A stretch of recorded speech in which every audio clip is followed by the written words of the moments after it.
Okay, last piece. And I love this. And I really wish I could do this in class with you because it's so much more dramatic if I could reveal this slowly. But sadly, I can't. But I want to show you this. This is something called the Ultimate Buy and Hold Portfolio. I know, gimmicky name, right? It wasn't created by me. It's created by a guy named Paul Merriman, and his website is awesome. Here, I'm going to write his name right here. Paul Merriman. And a lot of the stuff I use in this class are from him, and his website's paulmerriman.com. It is not a fancy website, but it has the best information you can find. I am dead serious, the best. His podcast is called Sound Investing. It is the best investing podcast that exists. But there's no fanciness to it at all. It's boring, but it is the best. It is the best possible information you can get on investing. So I strongly encourage you to listen to the podcast and look at his website. Okay? All right. Now,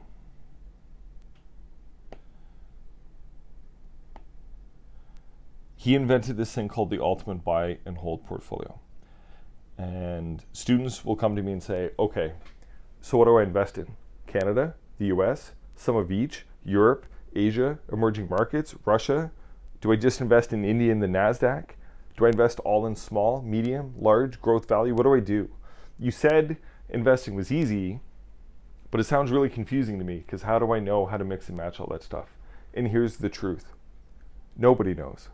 Nobody knows whether you should put all your money in Canada or put it all in China or put it all in Russia because Russia's finally going to emerge, which I doubt, by the way. Maybe we should put all of our money in the NASDAQ, which is like the tech companies. Maybe that's the best. Nobody knows. Do we put it all in small companies, big companies, growth, value? And again, nobody knows. So there's literally only one combination of investments that will ever be the best. And it's going to take us, 50 to 80 years for us to know what it was, but that doesn't help us today. So when I came across this portfolio called the Ultimate Buy and Hold, it made so much sense to me because it does all of it, right? It really embraces the buy all the boats mentality. Spread it around, get some of everything. And I'm going to show you what the historical results have been. I believe in this concept so much that this is exactly the portfolio I use. Okay, my exact portfolio is slightly different because I have less investing options in my pension at Western, but I am almost exactly this portfolio. I try to mirror it as close as I can. Is this the best portfolio that you could use for the next 80 years? No, but I have no idea what the best portfolio is, and nobody does. But I think this makes a lot of sense, and I'm going to show you why. Okay? So, up on OWL, I posted the article and these slides that I'm about to show you here, and I really encourage you to go through and look at them, okay? So here's the first one. Oh, this is fun. I can do this. Okay. So what Paul did here. Now, just a little bit about Paul, by the way. Paul, as a young man, ran a business, and I don't remember off the top of my head what kind of business it was, and he sold it for an insane amount of money, and he retired really young. And he was bored out of his mind, so he started another business. He started an investment advisor firm where he became a financial advisor, and he wanted to help people invest. And he grew that firm. He called the Merriman. I'm drawing a blank. It's late. Sorry. Whatever. He grew that firm into a massive firm, and he sold that for a bunch of money. So the guy's like crazy rich, and he's pretty elderly now. But all he's been doing for the last bunch of years is running a foundation, a not-for-profit, with a mission in life to provide educational information to people on investing, and he gives it all away for free. And his number one focus is young students, young adults, because he knows that if you guys start young and you do it right from the beginning, you're going to have so much money. So he's really tailoring this information to you guys. And I think he is such a phenomenal guy. I've talked to him on the phone a bunch. We exchange emails. He's a wonderful human being, and I love the fact that he's doing this for all of us, including myself. So this is how this portfolio works again, called the ultimate buy and hold, okay? So what he did is he said, let's pretend that we could go back to 1970, January 1, and we are going to invest $100,000, okay? And we're going to invest it all the way up until the end of 2019, which is 50 years. Now, I understand that 50 years is an insane amount of time. So don't get so fixated on the dollar amounts as this line right here. This is the most important line. The compound rate of return, the average rate of return. Okay? Now, 50 years may actually be the amount of time some of you are retired. If you do the stuff right and you get aggressive and you save and you invest well for most of your life, many of you will retire in your 50s and could easily live to about 100. So it's really not out of the realm of possibility that this time frame, even though it's incredibly long, could literally be you. Okay? Anyway, he said, let's pretend that on January 1, 1970, I'm waving my hands right now, you can't see it. I love doing this in class. On January 1, 1970, we took the $100,000 and we invested it in what he calls Portfolio 1, which is the S&P 500. All of it just goes into the S&P 500. And you don't touch it, and you don't put any more in, and you don't take any out, and you don't get off the roller coaster for 50 years, how much money would you have? $15,378,000. Seems insane, right? But again, you left it there for 50 years and you didn't touch it. Your compound average rate of return would be 10.6, which is right around what the S&P does historically. And your standard deviation would be 17. Now, I'm not a stats guy, but standard deviation, I believe, tells us how much something can go up and down. And I believe that a normal distribution would tell us that in any given year, 95% of the time, these 2 standard deviations up or 2 standard deviations down is the range you would expect. So in any given year, this portfolio would go up no more than 34% or no more down by 34%. So that's the level of the hills on the roller coaster, 34% up to 34% down or somewhere in between, okay? That's pretty awesome, right? To be able to leave $15 million to your heirs or more. Okay, now I'm just going to take a minute because I don't have many chances left to impress upon you how important this is. This example starts in 1970 with $100,000. So what if that was you and you had 50 years to go? Okay, so say instead of it being 1970, it was 2065. You just retired. 2055. You just retired and you had 50 years to go before you passed away.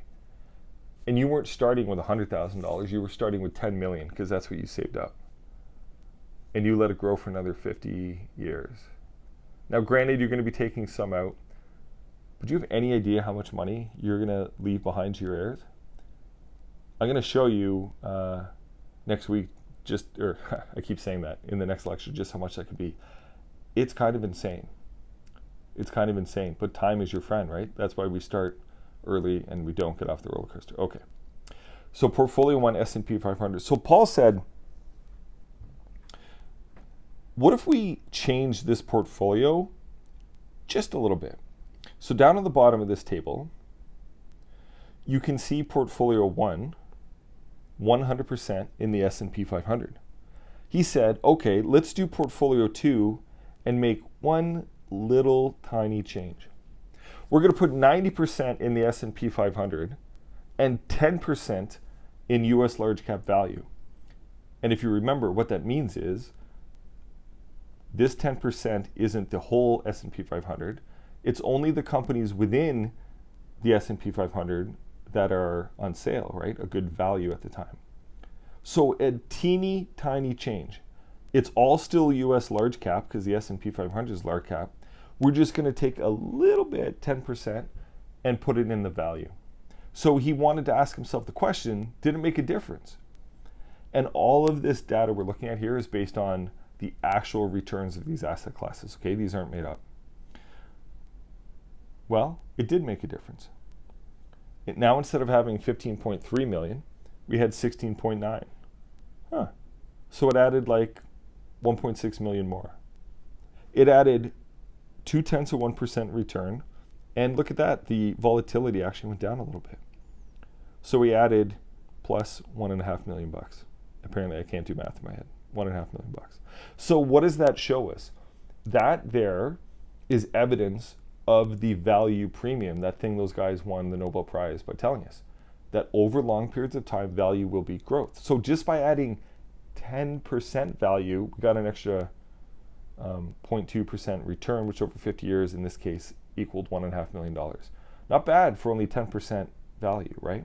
Now, he said, okay, what about portfolio 3? Let's take another 10% away from the S&P and put it in U.S. small cap blend. Little companies, U.S. little companies, just 10%. So 80% S&P, 10% U.S. large cap value, and 10% U.S. small cap. He called that portfolio 3. And again, the question was, would it have made a difference? Was it worth it? And the answer was, yeah, big time. Now we have 10.7 million more than portfolio 1, and about 1.2 million more than portfolio 2. What is this evidence of? This is evidence of, over long periods of time, small beats large. Okay, so if we just stopped here, we've at least been able to prove historically between 1970 and 2019 that value over time beats growth and small over time beats large. Okay, and these were just 10% changes. 10% large cap value, 10% small cap blend. Okay, so we said, all right, well, let's change it again. Portfolio 4 takes another 10% out of S&P 500. Notice we keep decreasing how much is in the S&P 500. And now we're going to add 10% to U.S. small cap value. So now it's the U.S. small companies, but only when they're on sale, only when they're a good deal. And he called this portfolio 4. Again, did it make a difference? Holy cow, did it ever. Look at the difference now. So just by adding 10% to U.S. large cap value, 10% to U.S. small cap blend, and another 10% to U.S. small cap value, we have $6 million more than just the S&P 500. That's awesome, right? Diversification really makes a difference. The S&P 500 is great, but it's not the best, and we're proving it right here. Value really matters, at least it has historically, and small has mattered as well. Notice our rate of return has climbed now to 11.3 instead of 10.6. That's a pretty significant difference. And notice our volatility is almost exactly the same. So even though we've added value in small, our volatility didn't change that much. We're on about the same roller coaster. He said, all right, well, let's keep going. This is fun. Excuse me. Portfolio 5 then, let's take another 10% out. And what are we going to put it in this time? REITs. We're going to add 10% to real estate. Did that make a difference? And in this case, not really. I mean, a little bit. It added an extra 0.1 in return, a little bit more money, but this is where the bonus came in. It actually smoothed out the volatility a bit, okay? Because real estate and the stock market don't always go together. So again, that's only 10% real estate, a little bit of benefit. You know, if you left it out, not the end of the world, but there's certainly some benefit for putting it in. Now, number 6 was a big change. See the big difference here? This is adding in international. So up until portfolio 5, he was diversifying size of company by putting in small. He was diversifying value versus growth by putting in value. And he diversified asset classes by sticking in some real estate. Well, now in portfolio 6, he's diversifying based on geography. So here in portfolio 6, he added 10% international large cap blend, the big companies from around the world, you know, British Petroleum, Nokia, Samsung, stuff like this. 10% international large cap value, those big companies when they're on sale. 10% international small cap blend, and 10% international small cap value. Okay, so big diversification into the international markets. That's portfolio 6. Did it make a difference? It did. a big difference. We added another 0.6 in return, right? And we added another, wow, $7 million in portfolio value. Now, we added some more volatility, but who cares? Give me the roller coaster for an extra $7 million. Are you kidding? It's not even a question. So by adding internationals, we really added some extra money historically. Okay? Now, Portfolio 7 said, let's add it all in. So now we have 10% S&P 500, 10% US large cap value, 10% US small cap blend, 10% small cap value US, 10% REITs, 10% all the internationals. And what were we missing? Oh yeah, emerging markets. So we're just going to add in 10% emerging markets. Did it make a difference? Wow. Made a huge difference. Right? Isn't this amazing? Look at this. By diversifying into 10 different indexes, 10% in each, we made an extra $22 million more than just the S&P 500. Are you kidding me? Small value and geography matter, which is why I say that that's how we should build a portfolio. You can see it now. Is the S&P 500 great? Yeah. Is making 10% a year historically going to make us some money? Yeah. But boy, make 12.6. We take on a way rockier roller coaster, but look at the cash. Look at that. That's amazing. Now, normally I would stop here at this part of the lecture, and a few years ago I did. And I went back to my office and we had a great lecture. I was feeling good about it. And I got an email from a student that said, hey, why didn't you show us Portfolio 8? And I said to him, there isn't a Portfolio 8. And they said, yeah, haven't you been on Paul's website recently? There's Portfolio 8 now. So I got onto Paul's website and I looked and I said, wow, there's a Portfolio 8. I didn't know. I was using old slides, so I got caught. Portfolio 8 looks a little like this. It's called the All Value Portfolio. Now, instead of having 10% in 10 different ETFs, he has 25% US large cap value, 25% US small cap value, 20% international large cap value, 20% international small cap value, and then 10% emerging markets. And we made even more. We made even more. Now,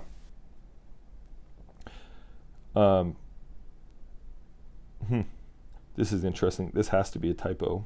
So I'm going to apologize for Paul in advance. We made a little bit more, but not that much more. Actually, it's just a rounding, I can see. So we made a little bit more. So should we put all our money in value? And I think the answer is no these days. I like Portfolio 7. And the reason is everybody knows about value now and everybody invests in value. And when everybody's investing in something, the gains to be had shrink a little bit. And even the Fama and French guys that invented the whole value premium concept have acknowledged that they don't think value is going to get the same returns going forward as they did in the past. They still think they will do better than growth in the long run, but just not as good, right? So I like Portfolio 7. I call it the 10-10-10-10-10-10-10 portfolio because you have 10% in 10 different ETFs. You're diversified around the world, including emerging markets, all sizes of companies, and value and growth. It's beautiful. And now we don't have to decide which any particular one's the best because we're going to own 10 different ones. You can see, at least historically, I mean, these results are just amazing. If you get this or anywhere close to that going forward for your lifetime, you're going to have more money than you're going to know what to do with. It's a heck of a good problem to have. Think about how many people in life you could help. It's an awesome thought, right? So I like Portfolio 7. I'm following Portfolio 7. I think it's a good one for you to think about. I'm not suggesting that all 240-ish students in this class have to use this portfolio. But if you don't feel comfortable building your own, I really think this is a good thing to consider until you do feel comfortable building one on your own. Now, some of you might think, forget it, I'm going to put like half my money in US small cap value, and if it makes as much money as it has historically, I'm going to be rich that much sooner. You absolutely could do that. No idea if U.S. small cap value will continue to do that well, but I mean, it's a choice. But I like Portfolio 7. I like the diversification. I think it's marvelous. Okay, now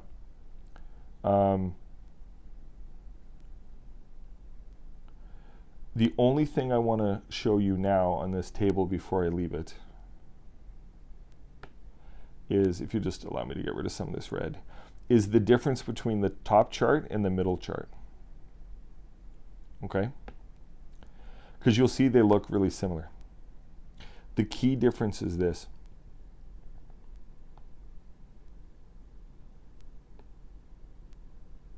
One shows you the results when you rebalance once a year, and one shows it every month. If you don't remember what rebalancing means, I want you to think of it like this. Say you had Portfolio 7, and you have 10% of your money in 10 different ETFs. Well, in any given year, some of those ETFs are going to go up a lot, some will go up a little, some will go down a little, and some will go down a lot. So after 12 months, you won't have 10% of your portfolio in each ETF, because some will be up and some will be down, and it'll be like you'll have 14% in one and 7 in another. You get the idea. So once a year, they recommend you could sell some of the ones that are up and use that money to put into the ones that are down, and then on January 1st, you get back to 10%, 10%, 10%, 10%. That's what rebalancing is. So one of the questions is, well, how often should you do that? The research seems to show, and it's hard to find good research on this, but the research seems to show don't do it too often. Okay, because if you're doing it too often, you're selling the investments that are going up and not giving them long enough to go up, if that makes sense. So you can see here, these two tables are the same. The only difference is the top one rebalances once a year, and the second one in the middle rebalances 12 times a year, right, every month. And if we just use Portfolio 7 as our guide, you can see that the annual or yearly rebalancing will leave you with more money than the monthly rebalancing. And that seems to be what the research shows. So my buddy Jeff, who I talk about, that's got a bunch of money, he doesn't use this portfolio. I'll tell you what he uses. For example, he's a simple guy and he just likes simple things.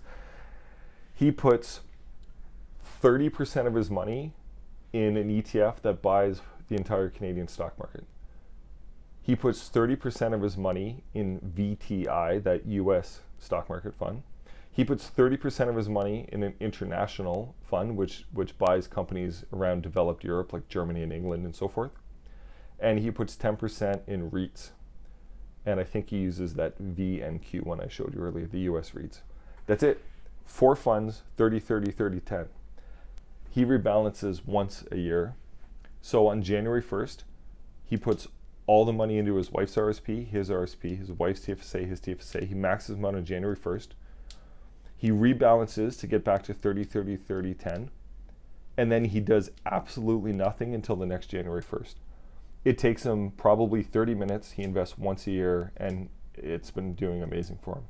I think this portfolio is better, even though it's a little more work. I think Portfolio 7 in the long run will beat what he's doing, but he's doing fantastic. His average returns have been just over 10% a year since he started investing, and it literally takes him 30 minutes a year. This does not have to be complicated. Okay? Now, last thing before I sign off on this lecture is you might be saying, okay, if I like Portfolio 7, for example, and I want to do 10 different ETFs in 10 different asset classes, what ETFs do I pick? Oops. You can pick any ETFs you want. Paul puts suggestions on his website, and I've summarized them for you here. Okay, these are the ticker symbols. VTI for US large cap blend. I know it's technically a total market index, but it's a good proxy for US large cap blend. RPV for US large cap value, and you get it. These are the ticker symbols. There's that VNQ. Look, there's that REIT one. Okay, you could Google all of these and examine them for yourself. And sometimes I have students email me and say, I don't want to use those ETFs. I found other ones that I think are better, and that's great. That's great. I really could care less what ETFs you use. The only thing I'll say is watch the MERs, and if you like other ones for these different asset classes, go crazy. I am not even suggesting these are the best, because who the heck gets to say what's best, but there's certainly options. These are the ones I use. Doesn't mean you have to. Absolutely not. You can use whatever you like. Now, the one thing I'll point out is this one here has a pretty high MER. It's shockingly high. I think it's 0.45 maybe, the highest MER fund that I own. But for international small cap value, it does seem to be a really, really good index fund, even though the fee's kind of high. So there you go. There's some options. Am I telling you to use Portfolio 7? No. Do I think it's a great portfolio? I do. I think it's a great portfolio. Doesn't mean it's the best. You can build your portfolio any way you want, and I know many of you will. For those of you that don't want to try to construct your own portfolio because you have no idea how much international to put in versus US versus emerging markets, and you don't want to take those chances, I think Portfolio 7's a phenomenal choice, and I can't believe you will be anything but happy over your life using a portfolio like this. I know the name's kind of cheesy, Ultimate Buy and Hold, but you know, it is a pretty awesome portfolio. And if you don't know what ETFs to pick, there you go. So if you were to start opening a tax-free savings account today and you were going to invest $200, do you literally have to put $20 in 10 different ETFs? Of course not. Just pick a couple, buy a couple. The next time you put money in, buy a different one. Just start. Just starting is all that matters when the time is right. Don't worry about getting it perfect off the get-go. Just over time, make sure to diversify if you're going to use Portfolio 7. Eventually own all 10 ETFs at some point and try to have them in balance, okay? If you have any questions about this, post on the forum. I hope that all made sense. It was good information for you, and we have one lecture to go. See ya.